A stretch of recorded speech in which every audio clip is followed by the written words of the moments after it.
That's okay. We want to learn about this coastal ecosystems. We have three, mangrove, seagrass, coral reef, and I'm sure there are many more. So these ecosystems are very, very important and very, very valuable resources that we have, providing critical services such as coastal protection. Anybody know what are they for? If you can answer, I promise I'll give you something from this pavilion, and it's very, very awesome. What are these ecosystems for? You're here for some reasons, right? Okay, yes? Yes, okay, I owe you one. One more, if you could answer my question. Anyone would have a take? Are you a friend? Or did you tell something to her? Okay, what is it? Yes, okay. So all of those, as well as food security for us human, and income generation through fisheries as well as tourism. But as the climate change accelerates, these ecosystems face increasing stress through or from the ocean warming and pollution. I would like to invite our keynote speaker to set the context for all of us. He is the Deputy Minister of Environmental Pollution and Degradation Control from the Ministry of Environment, Republic of Indonesia. Please welcome Professor Dr. Rasio Rido Sani, aka Pak Roy.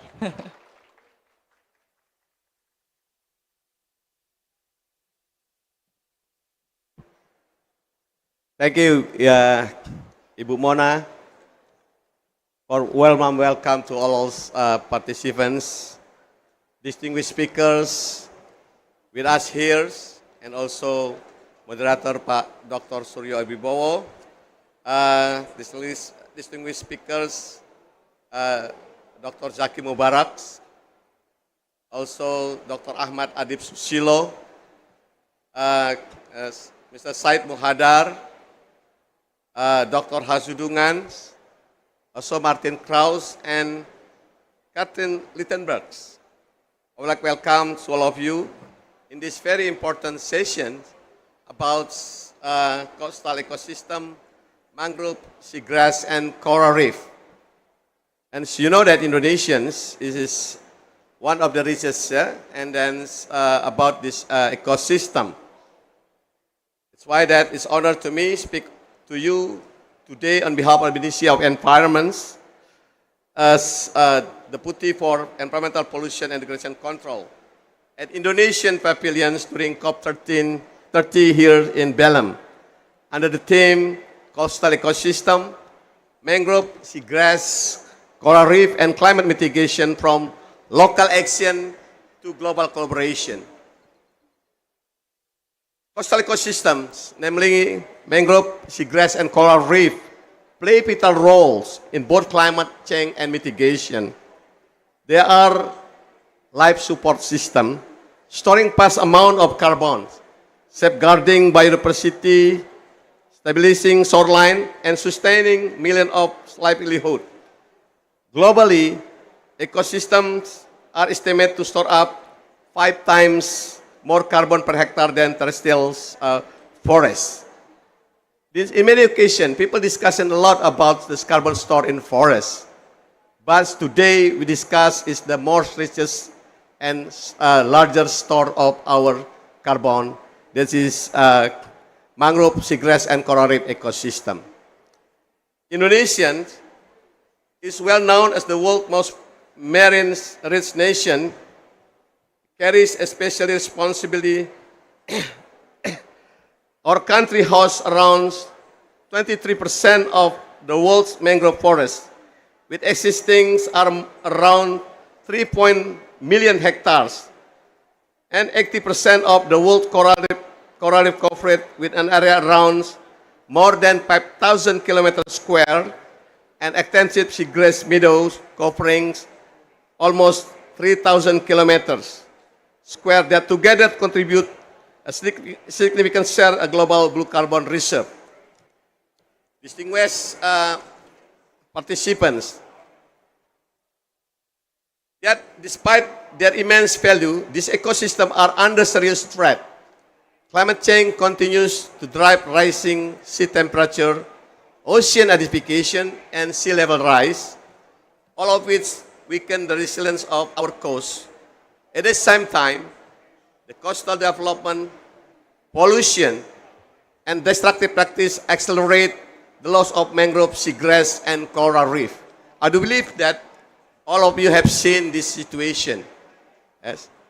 And I do believe most of you have seen mangrove, coral reef, and seagrass. Scientific studies warn that if global warming exceeds 1.5 degrees Celsius, up to 90% of coral reef could face severe degradation. We are already witnessing this mass bleaching event, declining fisheries, increased vulnerability of coastal communities. Beyond ecological threat, we face practical barrier, limited financing for large-scale restoration, fragmented governance across sector, and uneven access to science, data, and technology. This challenge highlights one truth that while local action is essential, global collaboration is dispensable. Acknowledge these previous resources, Indonesian government is committed to protecting 30% of our marine coastal area, around 97.5 million hectares of our territory by 2025. It also will mark 100 years of our independence. Indonesia also taken concrete and ambitious steps. We are implementing a national mangrove rehabilitation program targeting about 4,000 hectares by 2027, integrating coastal ecosystem restoration in our nationally determined contribution and advancing innovative financing such as the Indonesian coral reef bond. Furthermore, we just stipulate government regulation number 27, year 2025 regarding the mangrove protection and management to enhance the implementation of our mangrove protection plan. This, I think, remarkable achievement to us in order to improve our capacity and our authority to strengthen our mangrove protection and management. Most importantly, we are also putting local community at the center because they are not just beneficiary, they are true steward to this ecosystem. Distinguished participants, we recognize that effective solutions are require multi-stakeholder approach. Mitigation through nature-based solution, adaptation via ecosystem resilience, sustainable livelihood for coastal community, and resilient government framework. For example, when mangrove restoration is coordinated with seagrass and coral reef management, the combination benefit extend from enhanced carbon sequestration and coastal defense to improve fishery productivity. We encounter numerous challenges in our marine and coastal ecosystem, both at regional and global level. To tackle this issue, we need to recognize the need collaboration, utilizing our strength, addressing our weakness together. Ladies and gentlemen, our distinguished participants, to help our coastal ecosystem is intimately tied to healthy of our climate, our economy, and our society. Indonesia stand ready to work with all partners and stakeholders to transform ambition from local source to global collaboration so that mangrove, seagrass, and coral reef continue to provide for present and future generation. And today also, we can learn from all our prominent resources, yeah? From UNEP, from UNEP, also from Indonesian. We do believe that by exchanging our experience, exchanging our knowledge from locals' experience into the global action, we do believe once again we can make our better life, especially for our ecosystem, mangrove, seagrass, and coral reef. Thank you very much. Please, we enjoy this session and we can learn from each other. Thank you very much, Ibu Mona. Thank you for everybody. Thank you, Pa Roy, for the keynote highlighting the importance of all these ecosystems. So recognizing the importance of seagrass, mangrove, and coral reefs on this panel discussion, we're going to explore how these ecosystems are being integrated into the climate policy and action across all governance levels. And we are going to identify the opportunities to enhance collaboration on integrated marine and the coastal governance. So for that, I would like to call upon all the speakers. The first one is the head of Food Security, Marine Affairs, and Agriculture Service of Jakarta. He won't be able to join in person, but we have his representative is going to join online. He is Imam Fitrianto, the head of Marine, also from the same institution. Second, he is the head of Public Relations and International Cooperation Bureau from MMAF, Bapak Zaki Mubarak.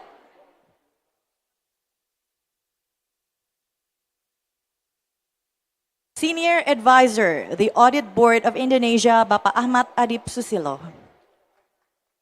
Director for Coastal and Marine Pollution and Degradation Control from Ministry of Environment Indonesia, Bapak Said Muhadar. Director of the Climate Change Division, UNEP, Martin Krause. Am I right? Thank you. Oh, the only lady we have today. Lucky to have you. Otherwise, it will be all male on the panel. Project Management Specialist from UNEP. This is another challenging one. I hope I get this right. Kajsa Hartman. To lead the session, we have the Senior Advisor to the Minister of the Environment, Bapak Suryo Adiwibowo. Over to you, Pak.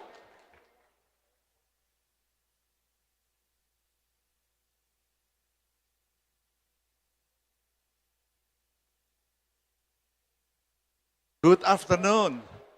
The climate right now is actually more preferable for us because outside are getting rain and bigger. So I hope this is the situation are not hot. You all of you can enjoy our discussion. And then Mona already introduced one by one. I'm not what you call it, repeat it one again. Then I will call our first speaker. Only 10 minutes, each of you, and don't be hesitant to stop before 10 minutes. So I will call Pak, first you call me Pak Hasudong. Pak Zaki, okay, Mr. Zaki. Would you please, you can use also, yeah? Yeah, the online is Mr. Adib. Here.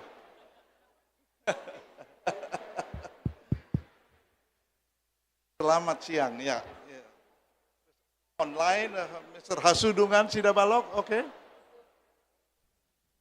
Oh? Ya, halo. Okay, thank you. Pak Zaki, silakan. Pardon? Bapak aja dulu. Bapak dulu. Pak Zaki, please. All right. Yes. Thank you, Pak Suryo, Pak Deputy, distinguished speakers, ladies and gentlemen. My name is Zaki Mubarak. I'm from the Ministry of Marine Affairs and Fisheries. And it is a great honor to be part of this event. And I would like to deliver the presentation concerning how to strengthen coral reef management and blue economy for climate resilience. Before going further, I would like to focus my presentation on coral reefs due to time constraints. Next slide. Yeah, as we are all aware, from the Ministry of Marine Affairs and Fisheries, we have 5 uh, main priorities of our programs. It consisting of three pillars. First of all, how to ensure the ocean and the resources. Second pillar is how to ensure sustainable fisheries activities. And then third pillar is how to ensure sustainable marine ecology. So first is ocean and the resources, second is fish, and the third one is about marine ecology. In many occasions, our minister, Minister Saktiwayu Trengkono, always emphasizes that he said that ecology should be a panglima. Ecology should be commander-in-chief. So it is very important for all of us, in particular from Indonesia's perspective, from Ministry of Marine Affairs and Fisheries perspective, that ecology should be the top priority above all. About human, about about human and about economy. So ecology should be top priority. From the first pillar, ocean and their resources, we have program of expansion of marine protected area. And then for second pillar, we have two programs. First is quota-based measure fishing. It is principally, if we want to catch fish in the ocean, it should be based on certain quota allocation. It should be based on maximum sustainable yield. So it will be sustainable in the future. And the third one is how to have aquaculture development in sustainable way. For the third pillar, that is sustainable marine ecology, we have two main programs. First is surveillance and control on coastal areas and small islands. And the last one is cleaning up the marine plastic waste through fishermen participation. Marine pollution, I would like to add a little bit. Marine pollution is very important for Indonesia. If we want to see the geopolitics of Asia Pacific, Indonesia not only a contributor but also victim in Asia Pacific. Marine plastic, mostly when going through Indonesian archipelagic sea lane, it comes from Pacific islands. It comes where there is a Pacific garbage patch. It goes further into Indonesia and going to archipelagic sea lane, and then it goes into Indian Ocean. So that's why it is very important for countries in Indo-Pacific to have further a strengthened collaboration. Next slide.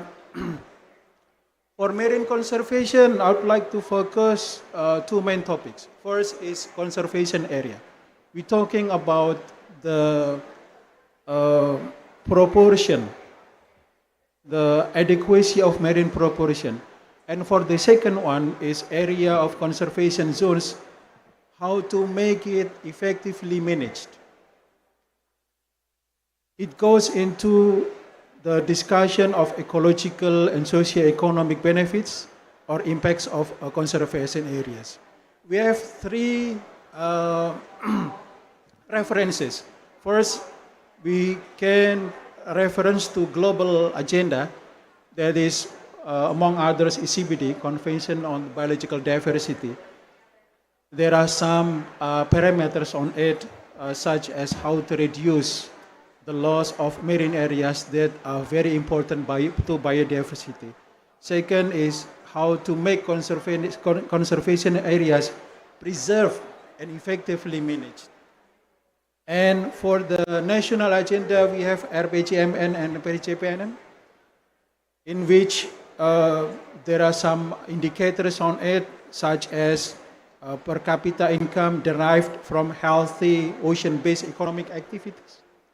It is also, one of the indicators is food security or food resources or food sources supported by productive marine resources. The third one is how to reduce emissions through management of blue carbon ecosystem. And the last one it is very important how to make Indonesia as a leader in achieving the global biodiversity agenda. And for the perspective of Ministry of Marine Affairs and Fisheries, from the perspective of blue economy, we have program what we call as 30 by 45. So it is MAF's version of 30 by 30 global agenda. There are three main indicators. First is how to strengthen marine protection. Secondly, how to safeguard fish spawning habitats, blue carbon ecosystems, and protected or threatened fish species. And the last one is how to support fish production through what we call as quota-based measure fishing. Next slide. This is the latest status of our marine conservation.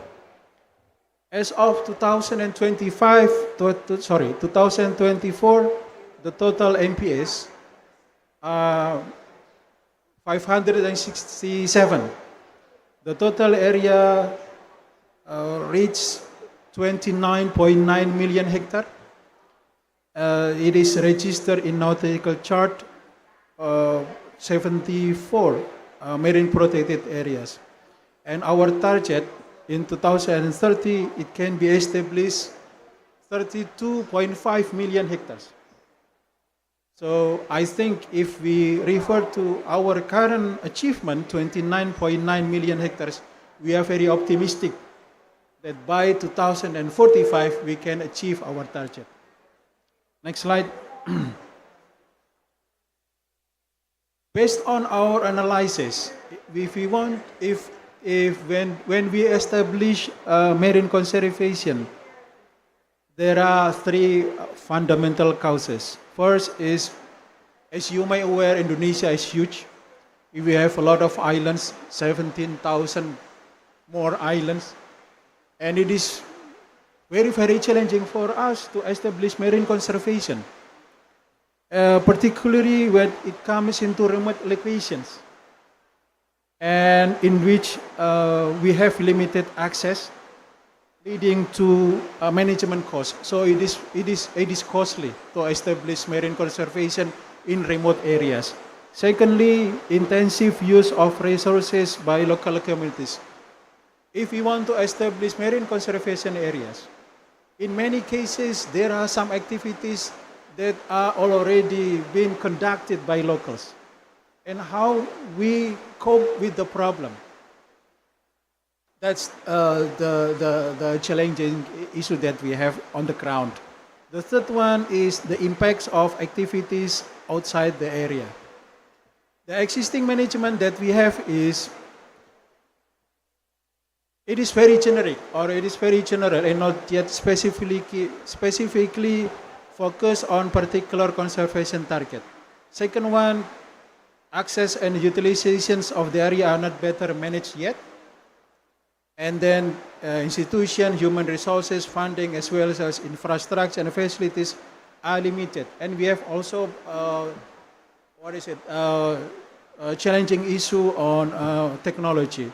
It is not yet integrated with climate change issues, marine spatial management, and coastal management.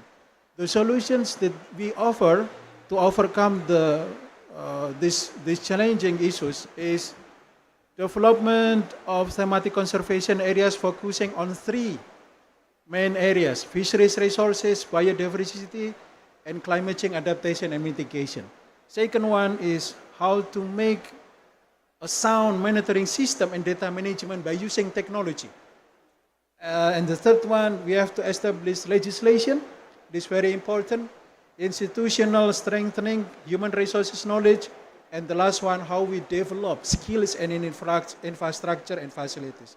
And the last one is leveraging multi-stakeholder partnerships, international agendas and conventions. Next slide. One of the key issues in managing conservation areas is coral reef degradation caused by human activities and impacts of climate change.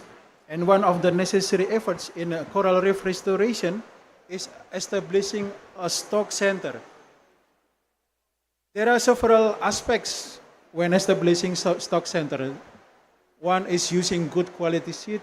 Second one is it should ensure right spaces for local conditions. And the third one, it should benefit for local communities. And the last one is choosing a priority area. Next slide. In its implementation, there are at least three key areas that must be prioritized. Okay. Can I add 2 minutes, Pak? I try to negotiate. How about 1 minute? All right. Okay. 1.5. All right, 1 minute. I'm going to speed up my presentation. Next slide. I think, next slide. Okay. We have supports from several NGOs from non-state budget. The biggest one is from TFCCA, Tropical Forest and Coral Reef Conservation Act, in which I think it's 570 million US dollars. The second one, it comes from Ocean for Development and etc. Next slide. It is the conservation partnership that we have now. You can see from here, there are 31 locations and 13 partners from NGOs. Next slide. We have also partnerships with universities, 27 partnerships consisting of 15 provinces and 20 nationals or cross-working areas. The last one, this is the summary, I think, how to bridge national actions with international support. We have very close collaboration with CTI, Coral Triangle Initiative. There are 5 country members of CTI. The objective of CTI is addressing food security, climate change, and marine biodiversity through collective regional action, and also, as I mentioned before, accelerating sustainable financing with international partners, among others, is through the FCCA. And the last one, we have program on ocean accounting and data, collaborated with the Global Ocean Accounts Partnership. It is a framework that integrates environmental, economic, and social data to inform sustainable ocean management and policy. I think that is 1 minute, Pak. Thank you. Thank you. Assalamualaikum warahmatullahi wabarakatuh. Waalaikumsalam. Thank you, Mr. Mubarak. And follows after this is Mr. Adib Susilo. Please, for 10 minutes. Okay, thank you, moderator. A very good afternoon, ladies and gentlemen, all valued participants of this discussion. Learning from the first speaker, moderator, let me try to be Dominic Corretto and fast and furious to deliver my presentation. Yeah, before 10 minutes, I will finish my presentation. I'll try my best.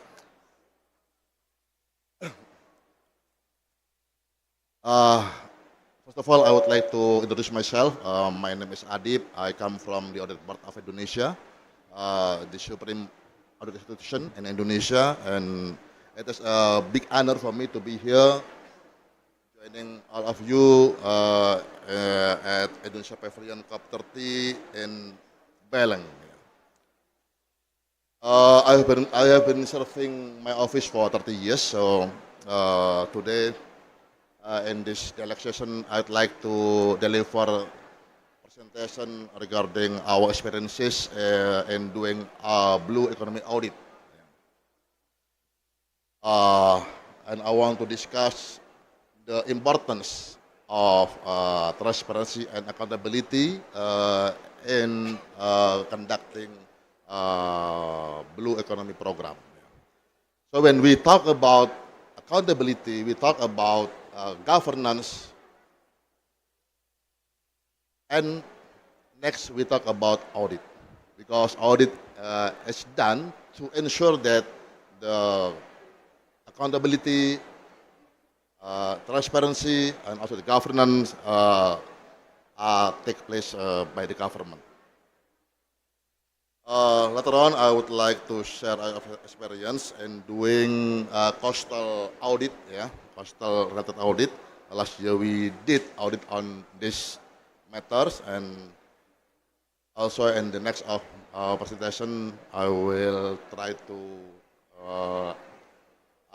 ask all of you to join us in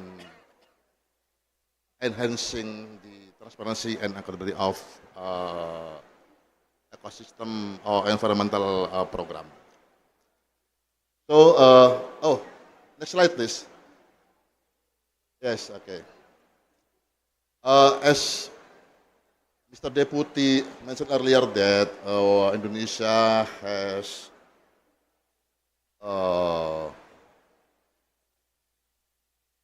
huge mangrove habitat, 3.4 hectares of mangrove habitats, and also Indonesia has 47 species of mangrove, and to preserve this ecosystem, I believe that our government, Indonesia government, has been planning program or many programs related to this ecosystem. As part of this commitment, since then, the government of Indonesia conducting many SDGs related program. One of them is coastal ecosystem restoration. As you can see on the screen, that Indonesia is to restore 600,000 hectares of mangrove ecosystem between 2021 until 2030 period. And to do this program, the government of Indonesia has secured funding from the World Bank, amounted of $400 million US, and also backed by the state budget annually, I believe. And in order to accelerate the successfulness and effectiveness of the program, and also to ensure the transparency and accountability of the fund disbursed, we do need an audit on this program, which done by a capable and credible institution. So, next slide, please. That's why, for the sake of current and future generations, we, my office, conduct a series of blue economy audit. Next slide, please. As I mentioned earlier, that to evaluate the successfulness of the program, also to evaluate the transparency, we do audit under ISAIS 3000 standard, which is recognized as International Performance Audit Standard established by INTOSE, the Organization of Supreme Audit Institutions around the world. And this standard requires us, an auditor, to undergo an independent audit. Also to undergo a risk-based audit as well as an impact-oriented audit. So we have to do independent audit, risk-based audit, and impact-oriented audit. I'd like to speed up. But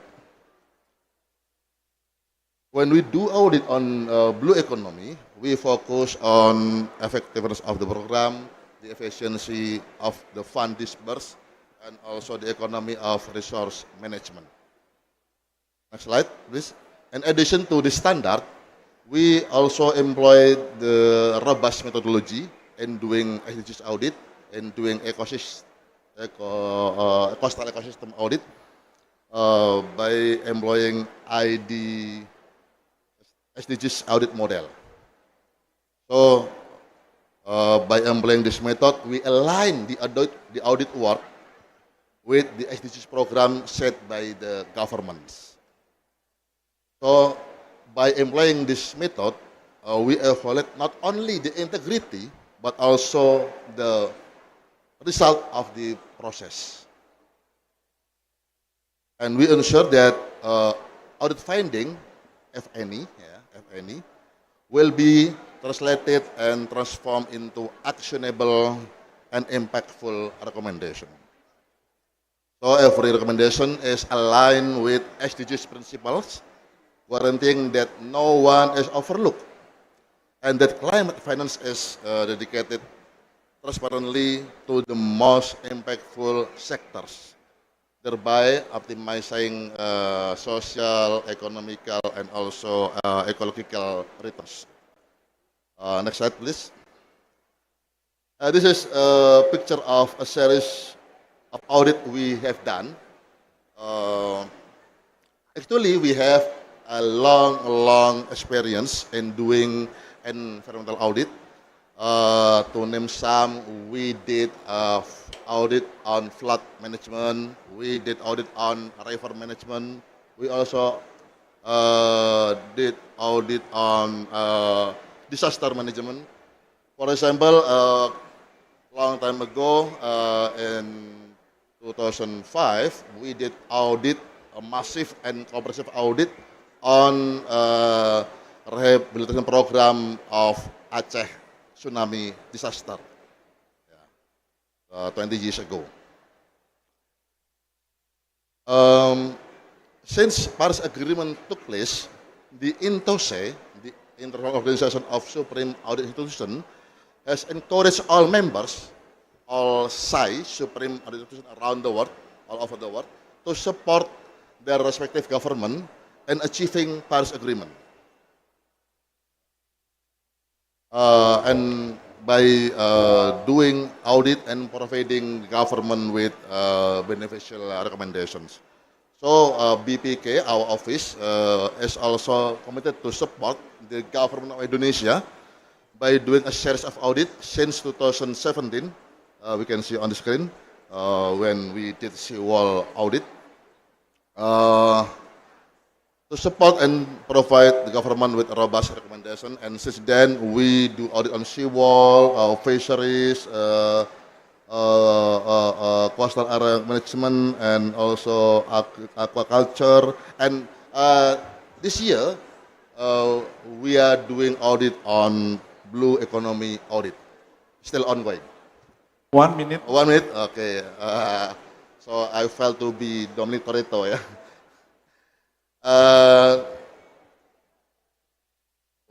Next slide, please. Next slide. Next slide. This is what we did last year. We do performance audit of mangrove rehabilitation.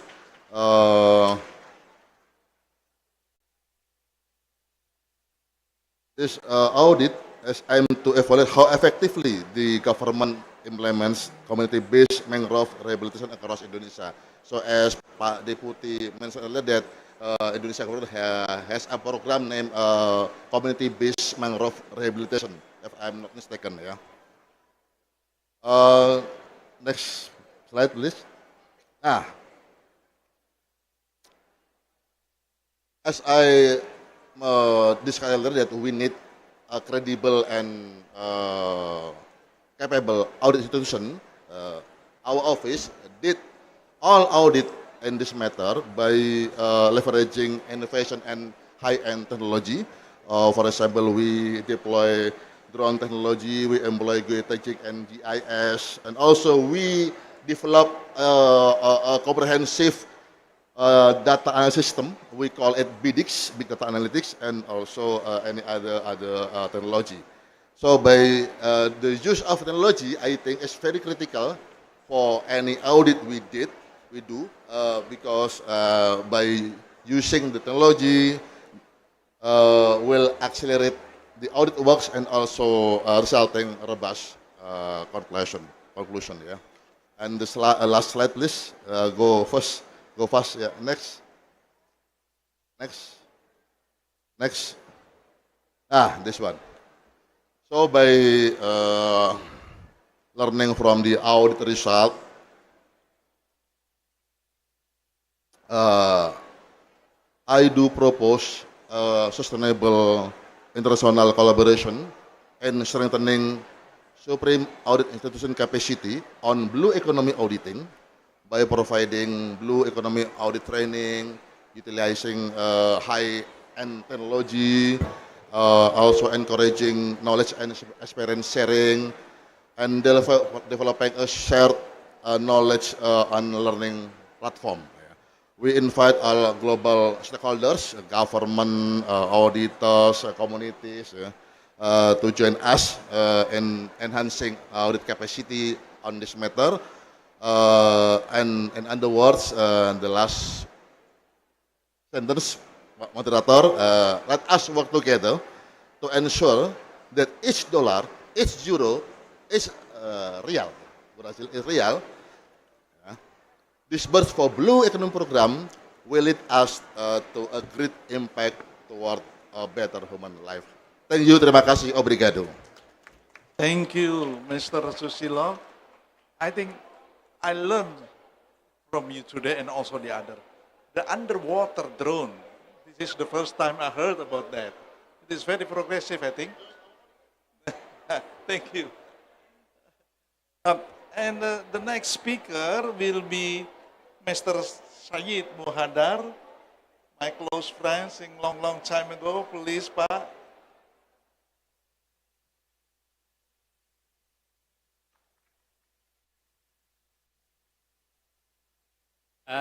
Sorry, Assalamualaikum warahmatullahi wabarakatuh. Good afternoon, Mr. Rasio Ridosani. You provide already in this open mark this today. Halo, halo. Okay.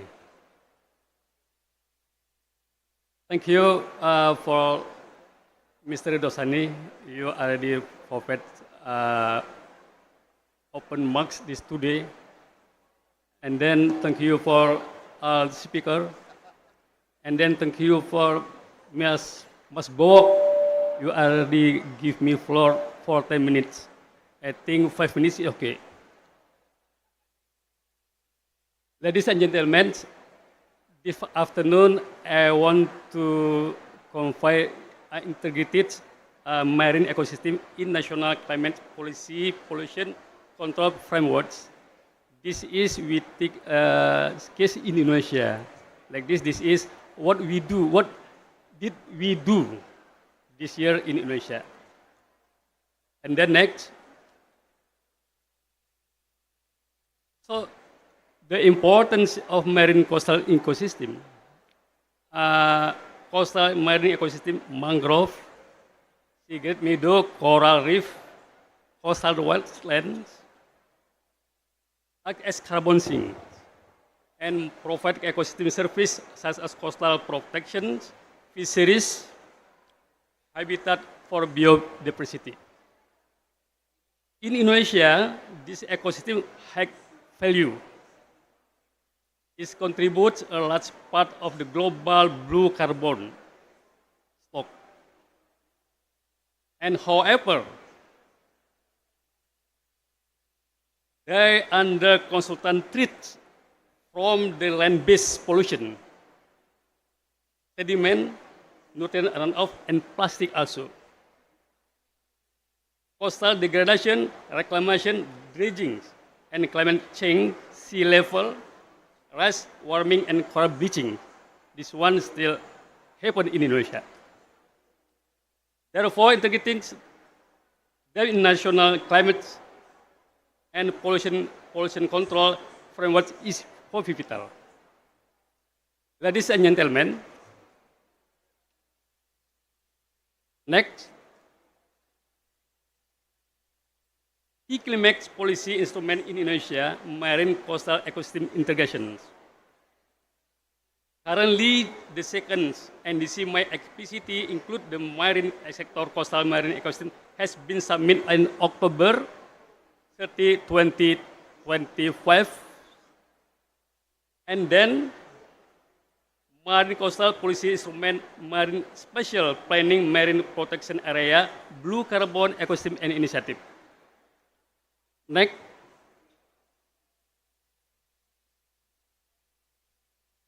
So, regulatory pollution control framework addressing land-based marine impacts. Key legal instruments. Law number 31, 32, 229, Environmental Protection and Management. This one like this holy book for environmental, authorizing environmental and law. And then law number 32, 2014 in marine affairs, correct, Mr. Okay. Conferring marine environment protection, coastal marine and zone management. And then President Regulation number 83 of 2018 on the handling marine debris. State National Action Plan target reduce marine debris by 17% by 2025 when you compare to 2027. The special planning ecosystem-based adaptation tool, marine special planning, zoning and seagrass, mangrove and coastal buffer zones, ecosystem rehabilitation, reduce land-based sediment, nutrient flow, and maintain coral seagrass health, mitigation, coastal degradation. Pollution control target, reduce marine debris. This one to be our target. Every day, every year, how to reduce marine debris. Addressing absent water land use impacts, regulation, coastal reclamation, dredging through gap remains. Next, this one developed by World Bank. I think 2021's marine protection area. Please you look cross marks. This one map of the by government by World Banks and the recolor map by World Bank now already become our regulation number 27 and number 2019 about the mangrove and yellow color coral reef. I hope this year and next month also already our regulation. This one just to discuss with my colleague, Mr. Zaki, what I discussed will to be become regulation. So before we already discussed, I think 5 times with Mr. Zaki. And then coral reef, this one problem. And then seagrass, this one problem. Not yet discussed about this one. When we to be of the regulation. However, this one, I hope this month also we already discussed with maritime and fishery. Next.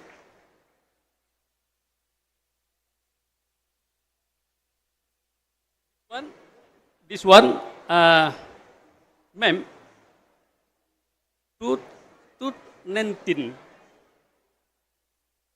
Degree of the Minister Environment, Head of Environmental Protection Agency, number 219, concerning the national mangrove distribution for 2025 Indonesia mangrove area.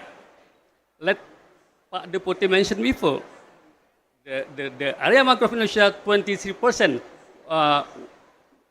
When you compare the mangrove, what is the mangrove? So, who the responsible the mangrove? The first is the Ministry of Environment. The environmental he do in the zona area. And then Ministry of Forestry, he do the zona forest area. And then the Ministry of Maritime and Fisheries also will do the zona area. I mean, not forestry area. And next, this one, I think not important, this one. Next. This one, we did do this year. Who did do this one? The government not budget for reclamation mangrove. So we invite the biggest company, we invite the sum of company who by a CSR or by compensation to reclamation this mangrove. This year, Sumatera Utara, Sumatera Barat, Bangka, and Papua, and so on. Yeah, it is still more than 2,000 hectares. So we target until 50,000 hectares in 2027, like Pak Deputy mentioned before.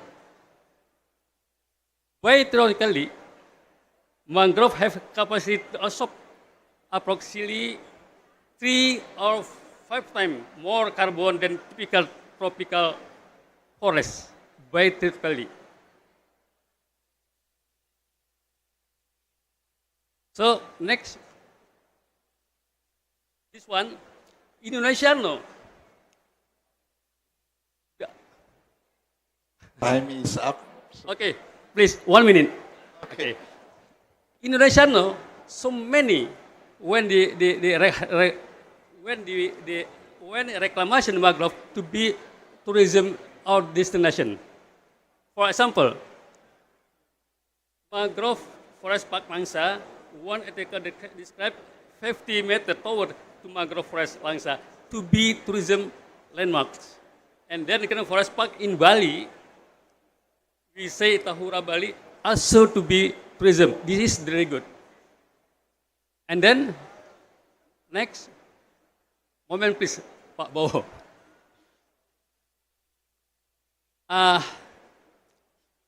Coral, next, no, coral reefs, okay. Coral reefs. Repeat please, coral reef. Okay. Coral reef ecosystem restoration. Coral reef provide vital habitat for marine biodiversity and serve as natural barrier that protect coastlines from erosion and storm. They support fisheries and tourism contribution significantly to local and global economies. Reefs also play a role in the carbon regulation and offer valuable resources for medical research and environmental education. And then next.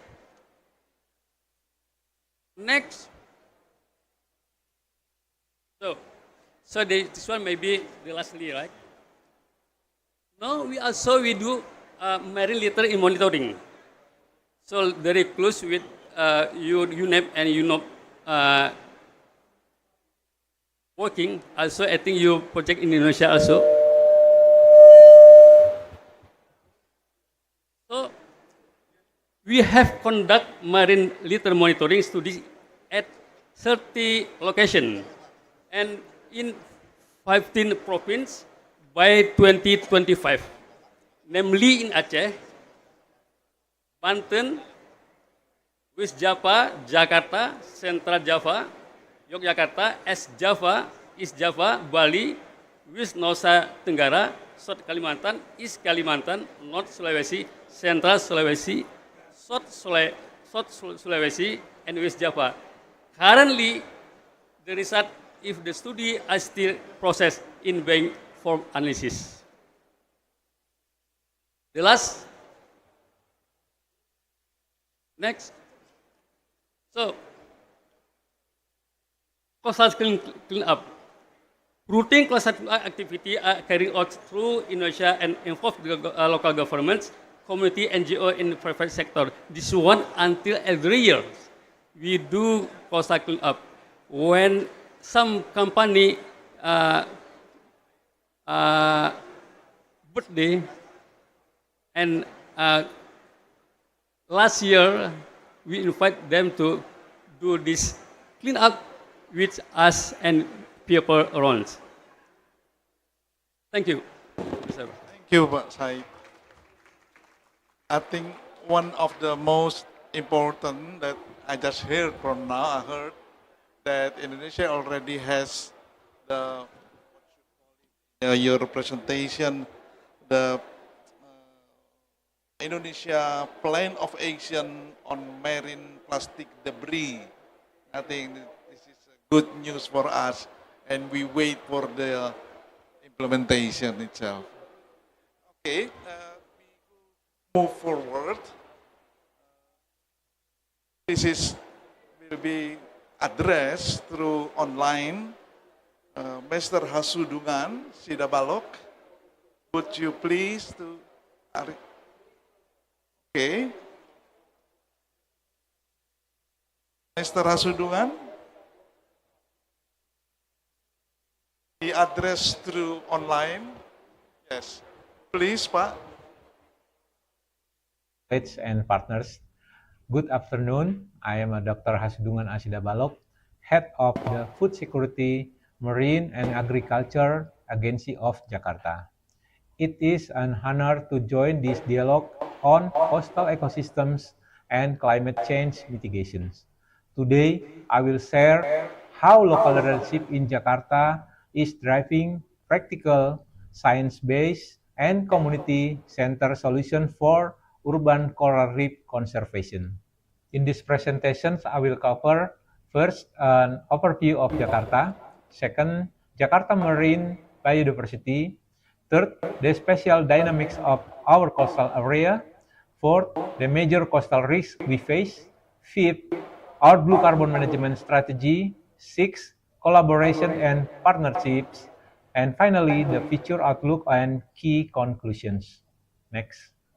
Jakarta is a megacity with highly urbanized coastline, where millions of residents, industries, fisheries, tourism, and transportation all converge.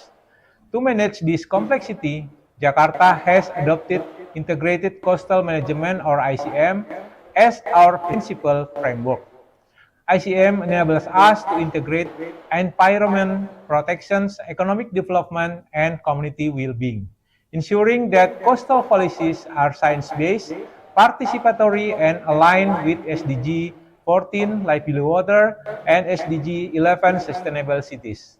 Through ICM, Jakarta positions itself as a coastal city committed to climate action and sustainable development. Next slide. Despite its urban setting, Jakarta hosts rich and strategic marine ecosystems. We have about 400 hectares of coral reefs, which act as vital habitats and natural breakwaters. We maintain about 6,000 hectares of mangroves, functioning as our first line of defense against coastal hazards. And we protect about 500 hectares of seagrass meadows, supporting fisheries and storing significant amount of blue carbon. Coral reefs store up to 3 times more carbon than terrestrial forests. Mangrove absorb more than 500 tons about carbon dioxide per hectare, and their sediment store an additional 191 tons per hectare, and seagrass meadows at estimate 119 tons of carbon per hectare. These ecosystems are therefore essential components of Jakarta climate resilience strategy. Next slide. Jakarta coastline is home to a dense mosaic of activities.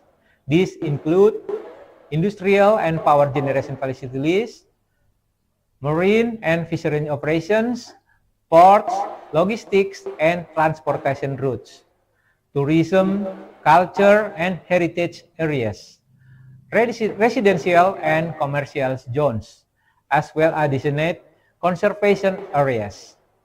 Managing this overlapping sector requires strong coordination, spatial planning, and policy integration.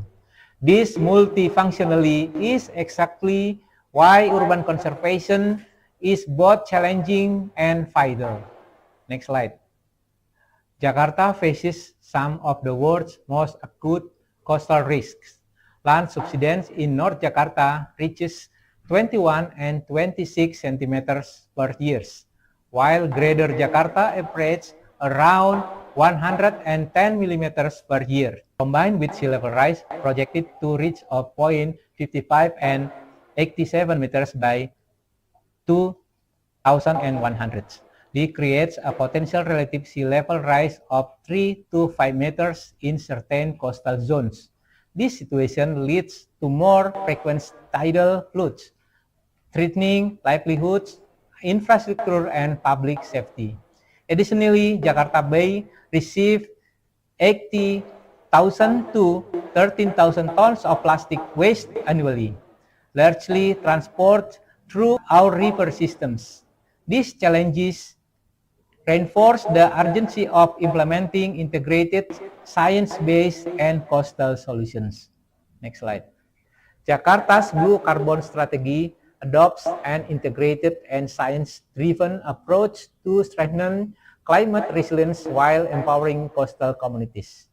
At the core of our framework in blue carbon policy research, which guides rigorous assessments across our key ecosystems, mangroves, seagrass, and macroalgae, and phytoplankton.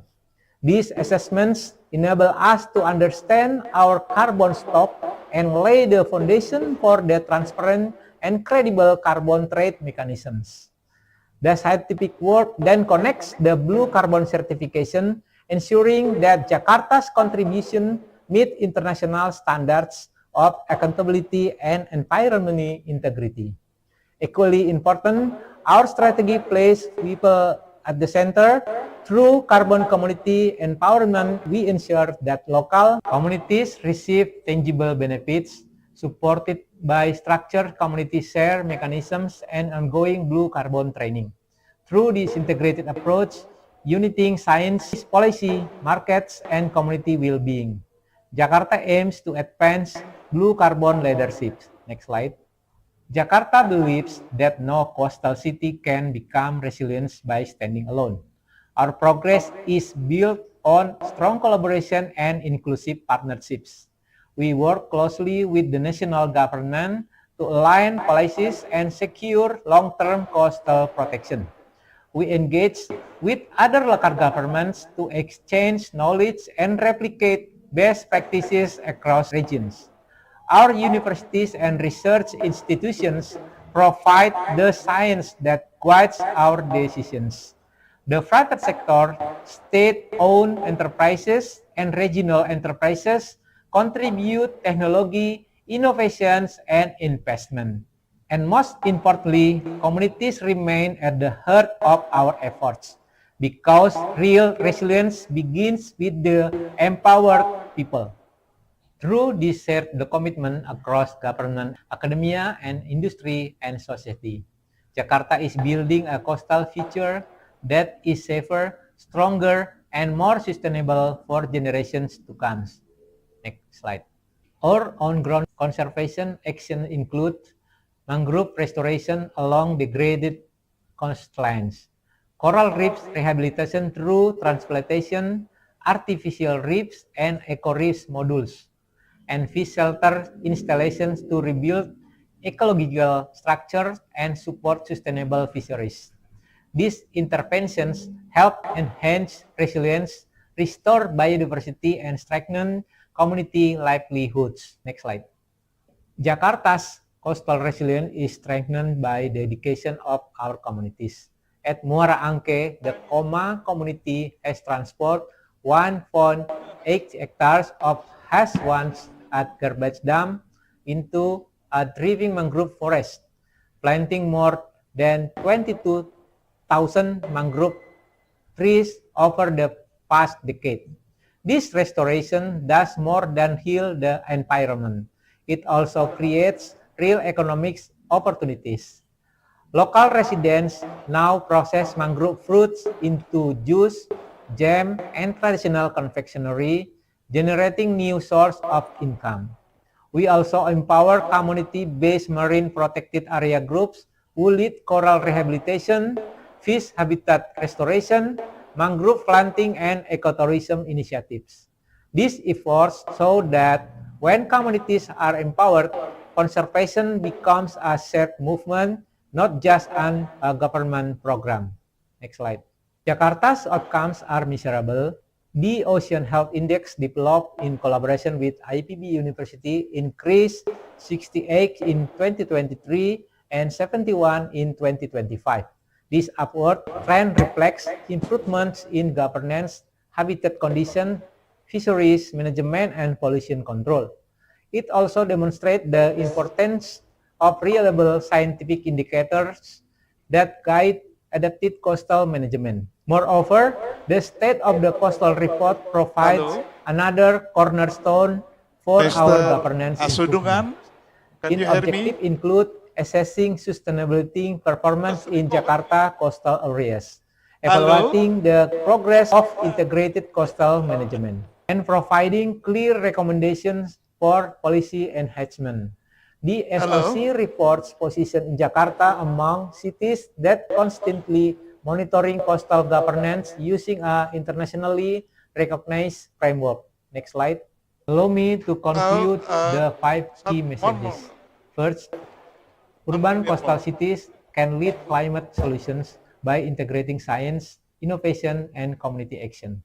Second, blue carbon ecosystems, coral reefs, mangroves, and seagrass must be central to climate mitigation and adaptation strategies.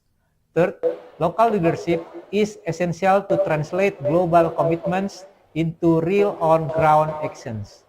Fourth, regional and international collaboration accelerates knowledge exchange, restoration capacity, and policy enlightenment. And fifth, Jakarta stands ready to co-create solutions for the resilience, blue, and climate-smart future. Thank you very much for your attention and partnership. Jakarta looks forward to continuing collaboration with all of you to protect our oceans and strengthen coastal resilience worldwide. Thank you. Thank you, Mr. Asudungan.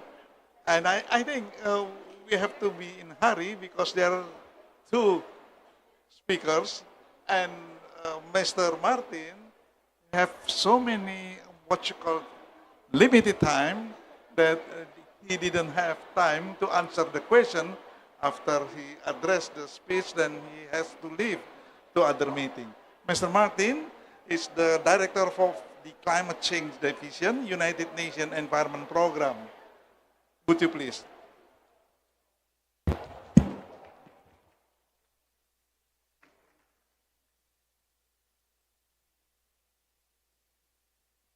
Let's see if I can do this with the sound system. Is it okay?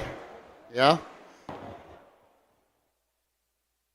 Vice Minister, colleagues, friends, partners, we are facing a triple planetary crisis. That is a crisis of climate change, biodiversity loss, and pollution.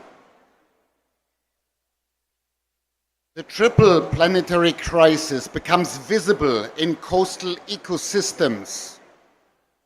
And that is why it is so appropriate that the government of Indonesia is organizing an event here on coastal ecosystems and climate.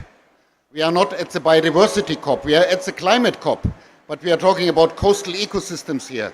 We are talking about corals, mangroves, and that is highly appropriate because climate, biodiversity loss, pollution, it is all interlinked and it becomes visible in coastal ecosystems.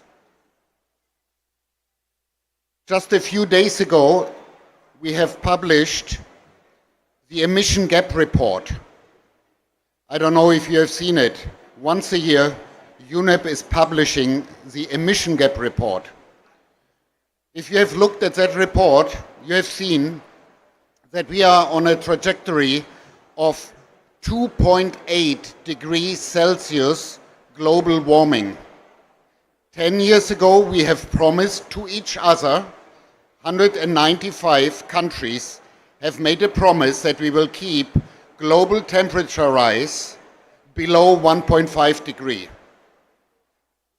We are heading towards 2.8 degree. If we are implementing all the NDCs, all the climate plans, we might be at between 2.3 and 2.5. That is still very, very far from 1.5. Why am I saying this? I'm saying this because this projection of global warming is putting coral reefs at risk. Coral reefs are actually teetering at the brink of what we call the Earth's first climate tipping points. Tipping points means that an entire system, an entire ecosystem is disappearing. And that is the situation that we are facing. Despite covering less than 1% of the seabed, coral reefs sustain nearly a quarter of marine life. And this is why they are being called the rainforest of the sea, or the rainforest of the ocean. Coral reefs are supporting the livelihoods of 1 billion people, and they provide goods and services valued at almost 10 trillion US dollars annually. They also serve as natural barriers protecting coastal communities from storm surges and from erosion.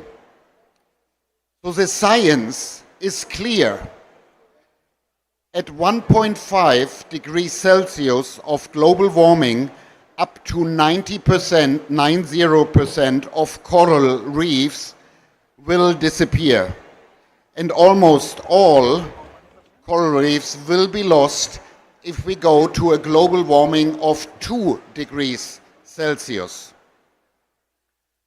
With global temperatures likely to temporarily exceed 1.5, the coral reefs are close to their what we call the thermal tipping point, which means, in other words, they are very close to disappearing. Nowhere is this challenge more visible than in the Asia-Pacific region. The region's coral reefs support 500 million people that live in the coastal communities. Yet the coral triangle has lost 1/3 of its reef-building corals, and 60% are remaining are under a lack of proper protection. So we are seeing the bleaching events. They are becoming more frequent. They are disrupting the fisheries, and they are spreading disease and undermining the coastal economies.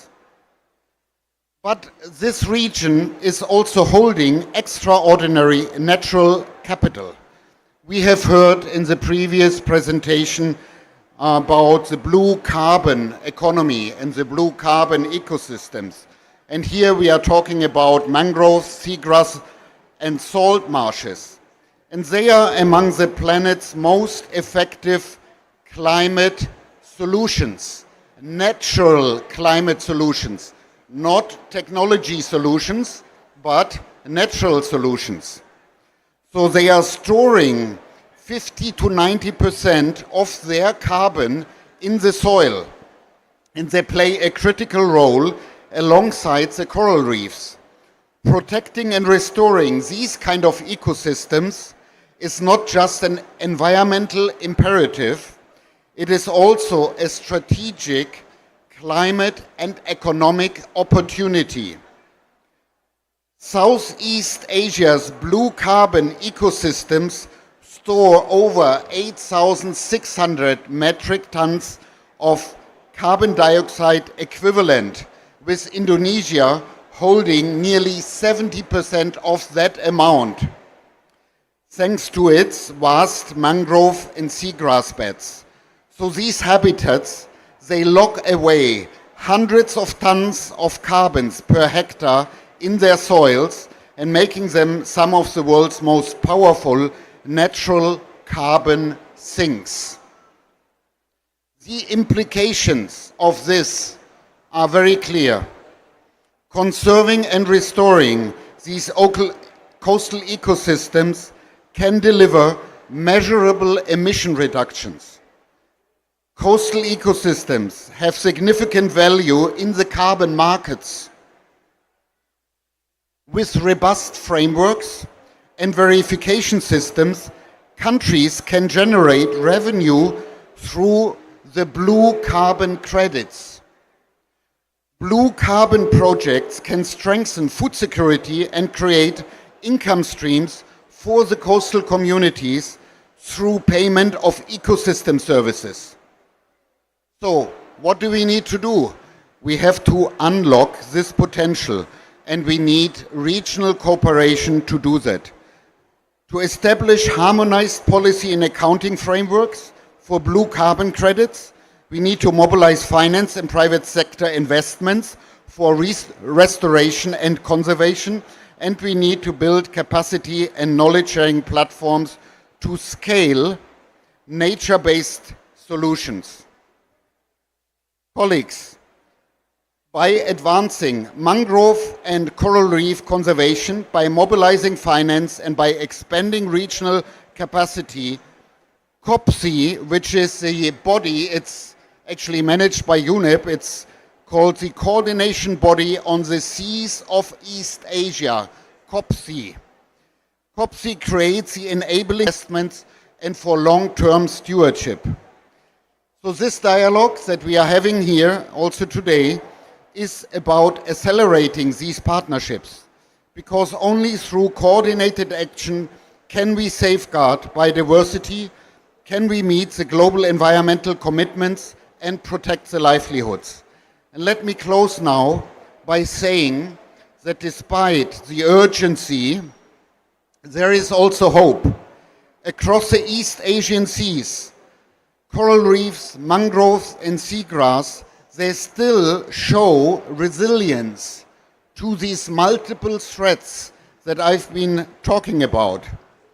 With strengthened institutions, sustained investment and regional solidarity, these ecosystems, they can recover, anchoring a climate resilient future for generations to come. Thank you very much.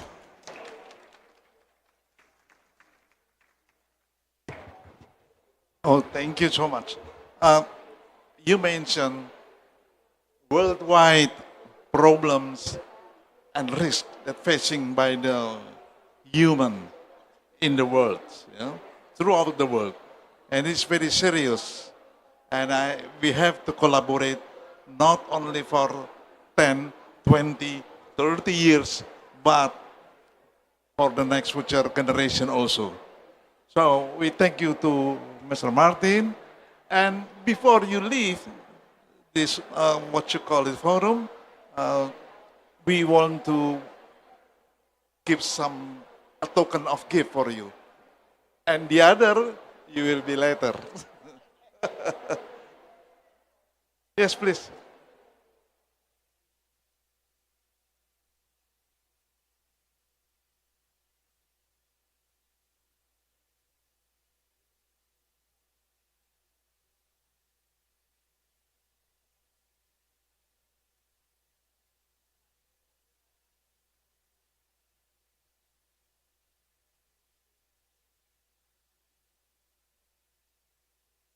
Okay.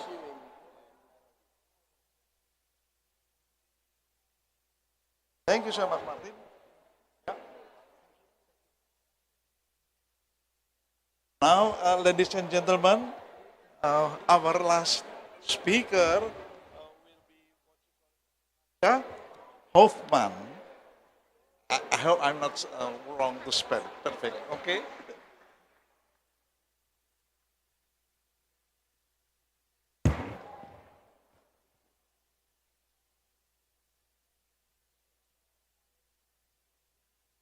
Good afternoon, Deputy Minister, distinguished colleagues, and partners. So it's an honor to be here today at the Indonesia Pavilion, and I think it's very suiting that I'm coming right after the UNEP speaker and Indonesia, because I'm here to talk about exactly the type of regional collaboration and a project specifically that we are implementing in collaboration with UNEP and Indonesia. So I represent the UN Office for Project Services, particularly the Water, Environment and Climate portfolio, where we focus on these 3 pillars of work through a global portfolio. And we focus particularly as one pillar on transboundary water management, and we have approximately 20 years of experience in implementing these types of projects on behalf of the GEF, on behalf of our partners such as UNEP, UNDP, because we are the implementing agency of the United Nations, so our focus is really the implementation and these coordination mechanisms of where we can drive action on the ground. So we focus on delivering practical solutions that help materialize these types of solutions at the regional level. So a prime example of this work is the project called Implementing the Strategic Action Program for the South China Sea and Gulf of Thailand. It's a long word, I know, where we serve as the executing agency on behalf of UNEP, as well as with funding with the GEF. So I will talk a little bit about this project today. And Indonesia is obviously a proud partner to this work that we're doing. So we know that the South China Sea and the Gulf of Thailand large marine ecosystems are some of the most biodiverse large marine ecosystems. And as Martin also highlighted, we know that the natural capital in these ecosystems is invaluable. So we still see that this is under high pressure of coastal activities, overfishing, and all the challenges that relate to climate change in terms of sea temperature rise, etc. So through this project, we're trying to tackle this challenge through regional collaboration. So if we go to the next slide, and still the next slide, please. And still the next slide. I would want to talk about the concrete 4 pillars that we're working on in order to enhance the regional collaboration in this area. So the first pillar, and we're collaborating with 6 participating countries in the region, including, of course, Indonesia as well, Cambodia, China, Philippines, Thailand, and Vietnam on this project. The first pillar is on large-scale habitat management and restoration in the area. So we focus on these types of ecosystem-based management approaches for sustainable marine and coastal management. We translate this into concrete targets for key coastal habitats that we've also discussed here today. So for example, for coral reefs, we're working to sustainably manage 110,000 hectares of coral reef on 46 priority sites in this area. And we know that these coral reefs obviously provide goods and services, including fisheries, bioactive compounds, ecotourism value, and the benefits are many. We're also focusing on mangroves and seagrass. So the project focuses on targeting replanting 21,000 hectares of deforested mangrove land, and strengthening the conservation and management of 26,000 hectares of known seagrass areas as well. And we've talked about nature-based solutions. These are the nature-based solutions that help coastal protection and blue carbon storage. Then we're also focusing on coastal wetlands. So critically, we're focused on integrated management of over 800,000 hectares of coastal wetland on 19 sites. And these wetlands are essential for climate resilience and supporting vital livelihoods. At the local level, the work in practical terms means capacity development, innovative management approaches in terms of community-based integrated solutions, and the development of tools like licensing, permit systems, and zoning in these areas. As the second pillar, we're focusing on strengthening knowledge and planning in this area. So we want to ensure that the work that we do is evidence-based. So we're undertaking an update of the transboundary diagnostic analysis in the area, in order to then feed this into the strategic action program and update this based on current science. So the transboundary diagnostic analysis identifies and prioritizes transboundary issues in terms of environmental problems.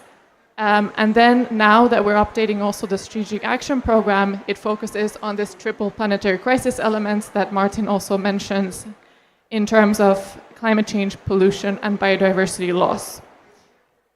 So these updated plans that we call C-STARS are formally expected to be endorsed at the ministerial level during this COBSIA intergovernmental meeting in October 2026.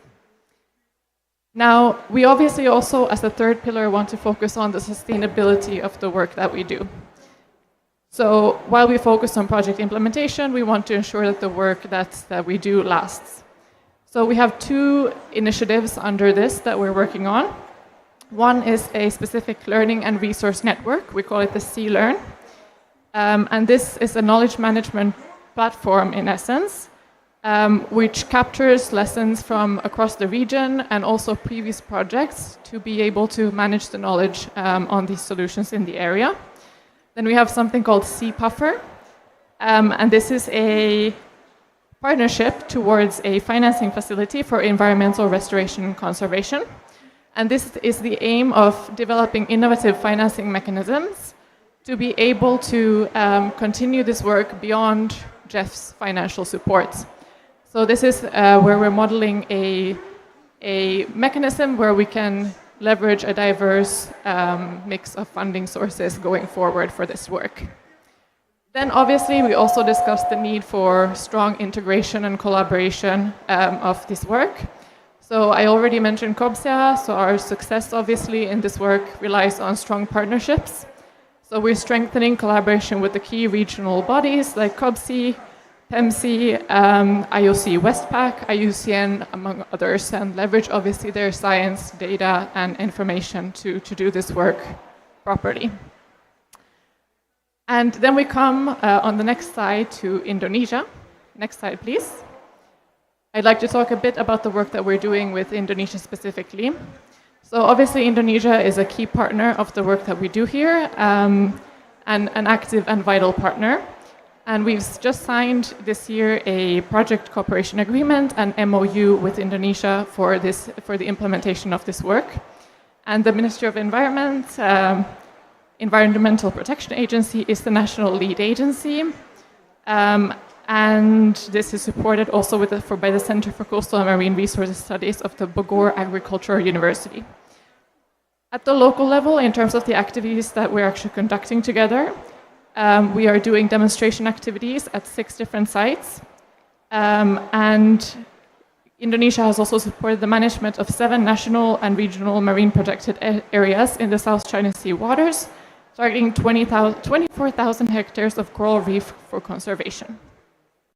We're also collaborating in other ways, for example, through a roundtable and study local tour in Jakarta in 2025, and we're also looking forward to collaborating with Indonesia on the 3rd meeting of Regional Working Group on Land-Based Pollution in Batam at the end of this month. So to conclude, this is really not just a set of activities. This is something that we're trying to address strategically across the region among some of the most biodiverse ecosystems in the region, and we're really proud to collaborate with Indonesia and the different countries in the region, and look forward to seeing this work sustained even beyond when UNOPS is no longer there. Thank you.